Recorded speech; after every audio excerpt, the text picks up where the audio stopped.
here as elsewhere in the continent. Rita rĩa mwisho Prime Minister wa Ngeretha arĩ gũkũ bũrũri-inĩ nĩ mĩaka 30 mĩthiru, na icera-inĩ rĩake mabũrũri-inĩ marĩa matongu thĩinĩ wa gĩtarũ kĩa Africa, Prime Minister Theresa May atirĩhĩire thabarĩ yake bũrũri-inĩ ũrĩa mũtongu mũno Africa ya irathĩro, kũrĩa mũkĩrirwo na gĩtĩo gĩa tharuti ya mĩcinga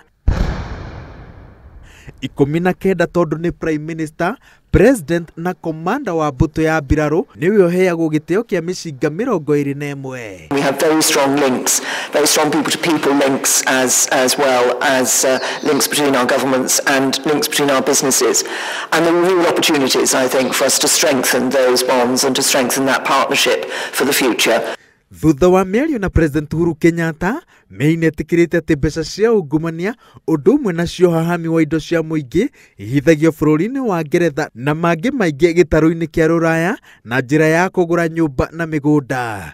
Bũrũri wa Ngeretha nĩ wĩkĩranĩire ngirimiti na bũrũri wa Kenya wa gũtigĩrĩra atĩ nĩ wateithĩrĩria indo icio icokio. And I welcome the commitment you've made to drive this vice from your country. We stand with you in this fight.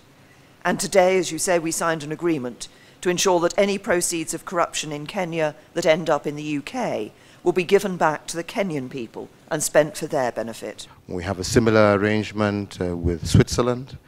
We've had a similar arrangement with the jurisdiction in Jersey. Now we have it with the United Kingdom and Northern Ireland as a whole. I cannot state. Ngeretha no ĩkĩrĩte kĩrore ngirimiti ya gũteithĩrĩria kũgacĩrithia ũgitĩri mĩhaka-inĩ ya bũrũri wa Kenya na njĩra ya kũheana ũtaaramu na macini cia ũgitĩri. Igũrũ rĩgiĩ mbara ya itoi, Ngeretha ĩranĩire gũkunyagĩra Kenya hitho cia itoi hĩndĩ ciothe yaciamũkĩra na gũteithĩrĩria kũhithũkia itoi icio cienyewe na arĩa maciteithagĩrĩria. Mr. President, I was glad to hear you call for a transition from peacekeepers to stronger Somali security forces.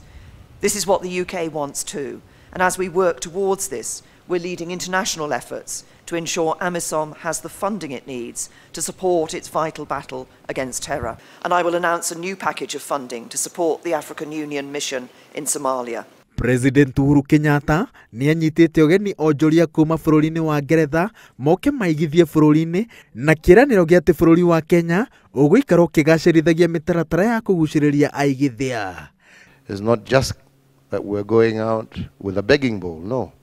What we're saying is that Kenya has an attractive investment destination, and we will continue to look for partners across the globe to help us achieve our agenda as a republic. Theresa May atirihire thabarĩ yake gĩtarũ-inĩ kĩa Africa mũthenya wa ũmũthĩ thutha wa gũcerera Africa ya mũhuro na Nigeria.